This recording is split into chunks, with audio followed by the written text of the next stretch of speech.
Bismillahirrahmanirrahim. Alhamdulillahirabbil alamin. Nahmaduhu wa nusalli wa nusallimu ala rasulil karim, amma ba'd. Hadirin yang dirahmati Allah Subhanahu wa taala. Sesungguhnya Allah Subhanahu wa taala telah menetapkan kebahagiaan manusia ada di dalam amal-amal agama yang sempurna. Siapa saja yang mengamalkan agama ini secara sempurna hadirin, apakah dia orang kota, orang desa, orang kaya, orang miskin, orang gemuk, orang kurus, maka pasti dia akan bahagia. Itulah ketetapan Allah Subhanahu wa taala. Ketetapan manusia, kebahagiaannya manusia Allah sudah tetapkan di dalam amal-amal agama. Kemudian ikan, burung-burung, cacing, semua ada kebahagiaannya. Allah semua sudah tetapkan itu. Ikan di mana kebahagiaannya? Di air. Apabila ikan ini mau mencoba-coba juga hidup di atas air, di daratan, atau ditempatkan di tempat tidur, di spring bed yang harganya mahal, pasti dia akan celaka. Ikan ini akan mati karena kebahagiaannya bukan di situ. Kemudian cacing di dalam tanah, kebahagiaannya di dalam tanah. Kalau dia keluar di dalam tanah ini, keluar dari tanah,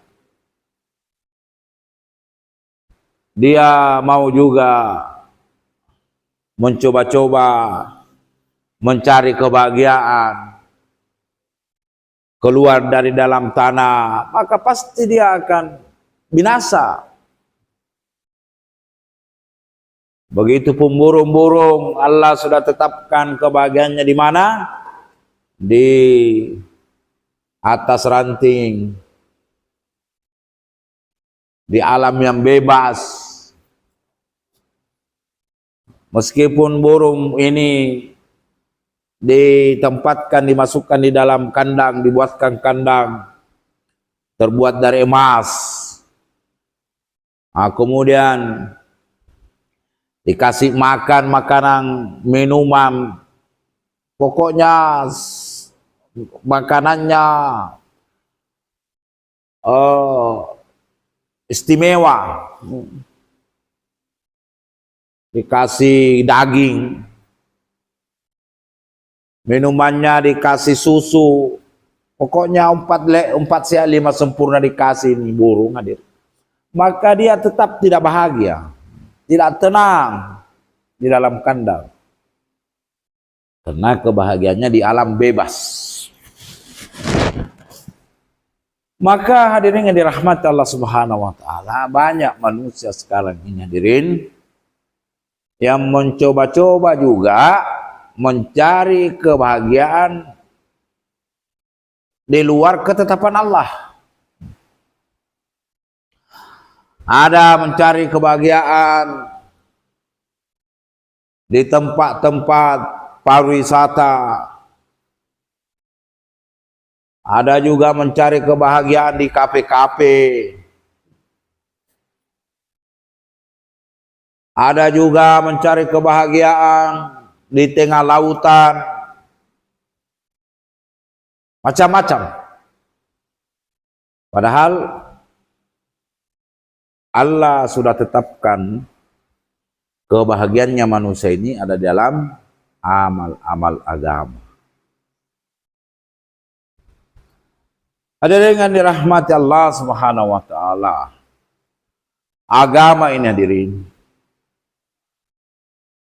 Allah hadiahkan kepada kita untuk menjadi wasilah. Agama ini adalah tempat kita untuk mencari daripada kesenangan, kebahagiaan. Siapa yang menentang agama ini, maka dia akan celaka. Apa contohnya dari dulu ya? Ada orang yang berusaha korban hartanya untuk mendapatkan agama, untuk membela agama. Tapi ada juga orang yang berusaha mengorbankan hartanya, mengorbankan hidupnya, waktunya demi menentang agama. Seperti Firaun. Firaun itu berjuang juga. Berjuang bagaimana menentang agama, menentang Allah, menentang Nabi Musa. Maka pasti dia akan celaka. Begitu pengaruh ini hadirin. Banyak orang juga korbankan hartanya menentang agama.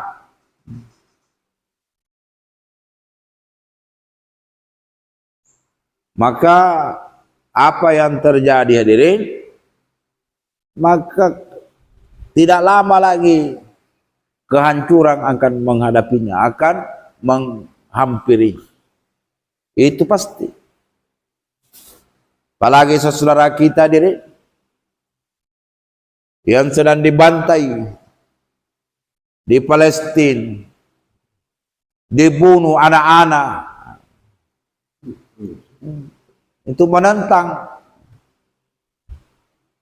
karena yakin dia dengan hartanya, dengan kekuasaannya, dia akan lakukan apa saja yang dia mau. Padahal Allah Subhanahu wa taala telah menetapkan kejayaan, kebahagiaan manusia dalam agama. Siapa saja yang menentang agama pasti celaka.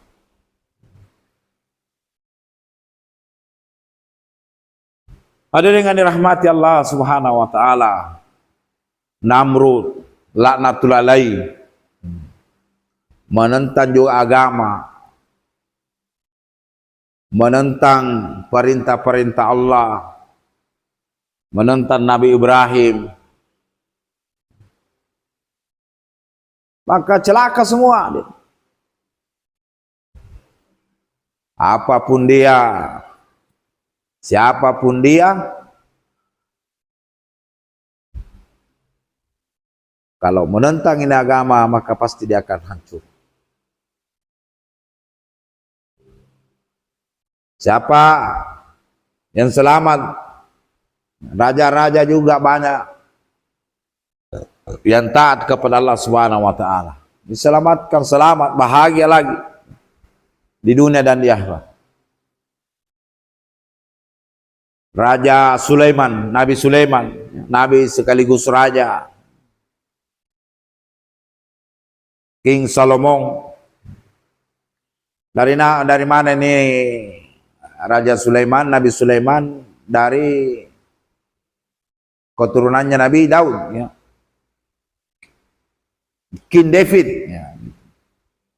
Orang-orang di sana mengatakan King David Raja Daud ya, Raja Sulaiman atau Raja Solomon.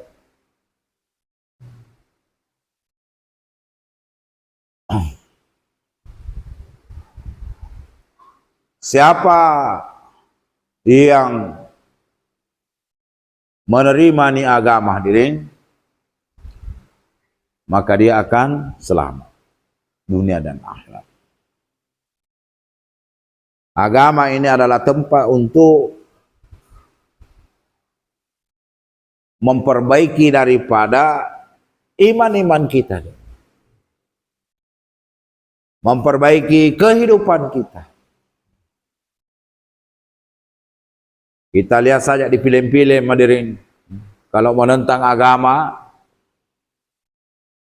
mula-mulanya awal-awal film itu ceritanya ya orang kaya terus, tapi di akhir film bangkrut dia. Karena kenapa diri? Karena itu tadi menentang perintah-perintah Allah Subhanahu wa taala. Itu sama kita ini. Kita hidup di dunia ini bukan menjadi hamba dunia ini, bukan menjadi penggemar, pengagum dunia ini. Nah, tapi kita ini adalah dunia ini dijadikan sebagai budak, ya, pelayan. Dunia ini sebagai budak pelayan. Siapa tuannya? Ya kita ini manusia. Bumi ini, dunia ini harus berkhidmat kepada manusia. Tapi ada syaratnya diri. Dunia ini tidak sembarang berkhidmat. Hikmatnya bagi orang-orang yang taat kepada Allah Subhanahu wa taala.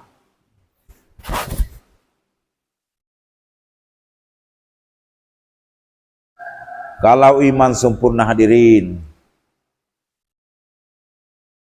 kalau iman kita betul, maka semua akan betul. Amal salat kita akan betul. Tapi kalau iman ini rusak hadirin, maka segala amalan-amalan kita ini akan menjadi rusak. Dan iman ini perlu diusahakan. Tidak datang sendiri. Oh iman datang di sini, oh iman datang di sini, oh tidak hadirin. Seperti kita butuh cahaya, butuh sinar, maka perlu pengorbanan. Siapkan balon, siapkan listrik, kasih masuk kilometer, daftar di PLN, beli kabel, macam-macam. Maka cahaya itu akan datang, akan bercahaya, sinar akan datang apabila kita berkorban. Ikan tidak datang langsung dari laut, langsung ke tanah. Tidak hadirin. Ikan datang apabila ada usaha, korbankan waktu, tinggalkan istri, tinggalkan anak. Ada biasa 1 pekan, 1 bulan baru balik. Nah, itu pun terkadang sedikit dibawa pulang. Ikan tidak bisa juga dipanggil, oh ikan naik kok di sini ikan. Tidak bisa diri. Harus ada usaha. Bagaimana dengan iman? Datang kok iman di hatiku, tidak bisa diri. Harus ada usaha. Apa kata Nabi? Jadidu imanakum, senantiasa tingkatkan iman-iman kalian. Wa kaifa nujadu di mana? Bagaimana caranya memperbaiki iman-iman kami? Kala Rasulullah aksiru min qauli la ilaha illallah. Perbanyak ucapkan la ilaha illallah. Itu hadirin. Bukan zikir bertafakkur di rumah. Subhanallah, Allah, alhamdulillah, akbar, baru datang iman. Tidak.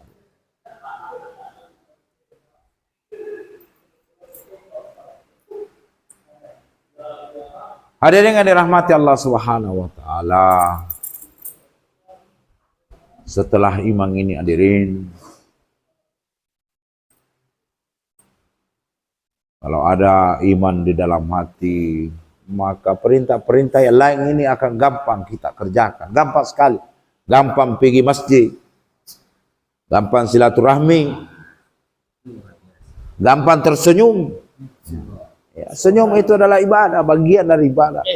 Bagian dari sedekah. Masya Allah. Besok salah. Ngaran man? Insyaallah besok. Apa nang ura? Kita tak mau. Aku mau nanya ya. Kita dua salah di. Salah. Nah. Ini paano nyo? Terlebih. Yang siap dulu, siap. Karena kita ini ada masing-masing ini Ya. biasa reka perluang editin ini pun nih, sialah berangkat. Nanti menyusul lagi yang lain. La ilaha illallah. Hadirin yang dirahmati Allah Subhanahu wa taala. Dilanjut lagi apa disumpahin jo. Setelah iman ya, perintah memperbaiki iman ya. Apa itu adalah salat ya. Perintah salat. Banyak sekali perintah-perintah salat ini hadirin. Dan aku tahu biasa tein jori kurangan di perintah sembahyang. Well, coba di telah main dibaca kurangan.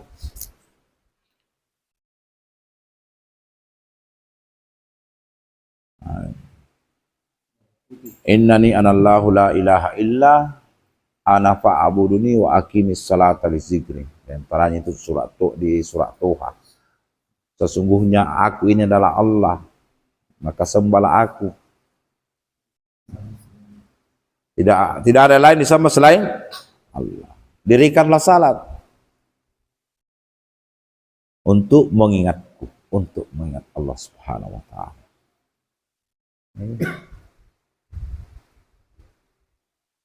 Hadirin yang dirahmati Allah Subhanahu wa taala. Salat ini hadirin seperti kepala pada badan. Nah, ulama katakan kalau orang Islam yang tidak salat seperti tidak ada kepalanya. Apa itu kepala? Ini hidung. Kepala yang tidak ada, telinga, pokoknya sampai leher. Kira-kira bagaimana itu kalau datang di rumah? Assalamualaikum. Mana tangan loloa punare tahu bertamu andre ulun nanai kalau nasakelong nanai mak pasti mari. Pasti itu. Nah, begitulah orang yang tidak salat. Apa pun aku lamanya. Nah, salat ini agama apa? Salat ini adalah artiannya agama. Salat adalah artiannya agama. Berarti orang yang tidak salat berarti anda apa penting ini agamanya. Orang yang tidak salat bingka salah ngaji Torah di luar daripada Islam tidak. Orang Islam tidak salat berarti meruntuhkan agama.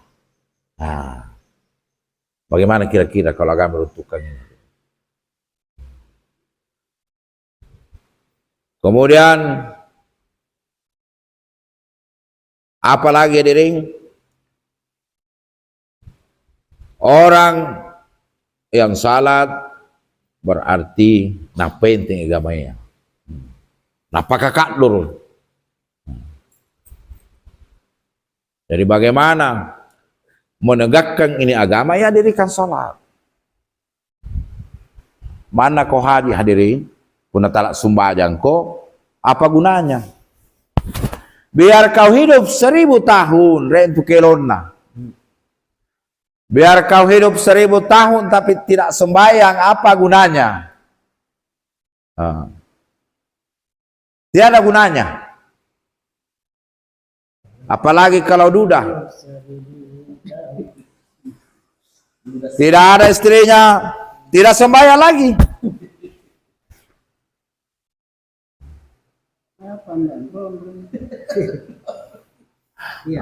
Kalau sholat kita betul, maka amal-amal kita yang lain betul. Kalau salat rusak, maka amalan-amalan yang lain akan rusak, hancur. Ada biasa orang tanya dulu itu, Bagaimana itu? Itu orang baik tapi tidak salat. Oh tidak begitu. Salat dulu. Salat baru jadi orang baik. Nah, begitu caranya. Karena kita ini tidak bisa menilai orang hanya dengan kasih uang saja, belum. Karena biasa tuaran aja nyari. Nasare doi, nasare tetanggana, keluargana, anak-anak dan tamat cale biasa. Ya. Kalau orang yang baik itu aslinya orang baik, dia taat kepada Allah. Dia jaga perintah-perintah Allah. Kemudian baik juga kepada manusia, suka memberi, suka menolong itu. Tapi syaratnya salat dulu, perbaiki dulu salat. Bagaimana kalau tidak salat, Pi? Yang mana dahulukan? Ya dahulukan dulu salat. Dahulukan dulu salat. Tuntutlah ilmu, tuntutlah duniamu, seakan-akan engkau mati 1000 tahun. Ulama katakan maksudnya ini bukan hadis katanya ini. Ini hanya apa jo? Ya Allah lam toh. Dunia ini, tuntutlah duniamu seakan-akan engkau mati 1000, masih lama, masih bisa ditangguh itu. Nah, dunia. Sementara kita kerja dunia, datang perintah salat, datang kita dengarkan azan, maka tinggalkan itu dunia dulu karena masih panjang. Masih ada 1000 tahun lagi. Akhirat ini, besok mati lagi. Jangan besok, sebentar. Kita salat Allahu Akbar, jangan berharap kita akan hidup lagi setelah salat. Allahnya Allahu Akbar, kau munana yang kola talla samu kau boleh. Seakan-akan salat kita ini yang terakhir.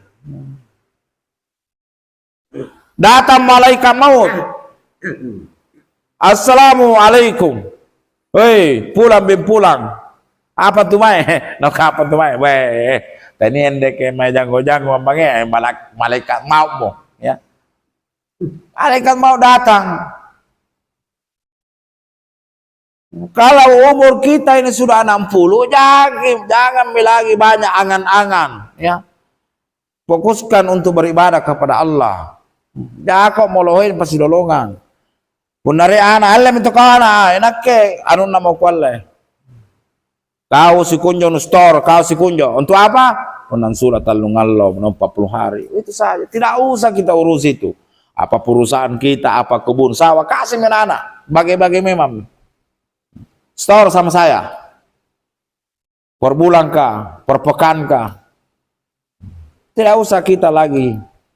Yang sudah tua 60 Pak, itu sudah kode. Lewat dari 63, bonus.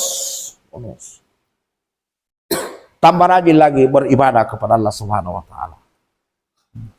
Jangan-jangan semakin tua, semakin keladi, semakin baler ya.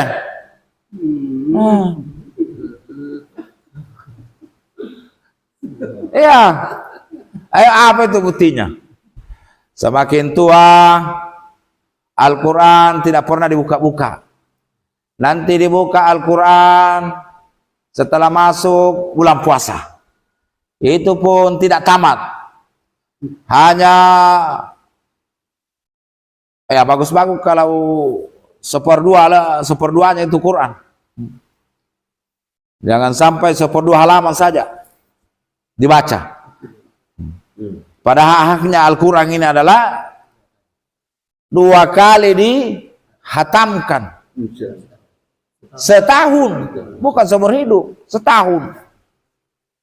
Gampang nama? Mas Mourinho. Karena mana pokok nih. Oh, mungkin. Dilanjut ke Ahmad.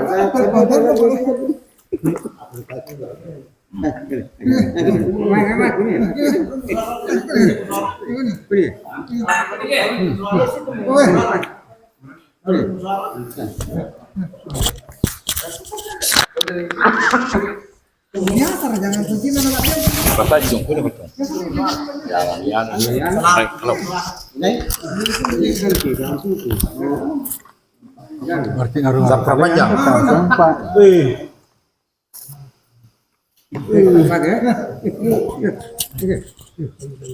Di masjid apa Renas ini? Ulu Hidayah di Pandan Jahaya.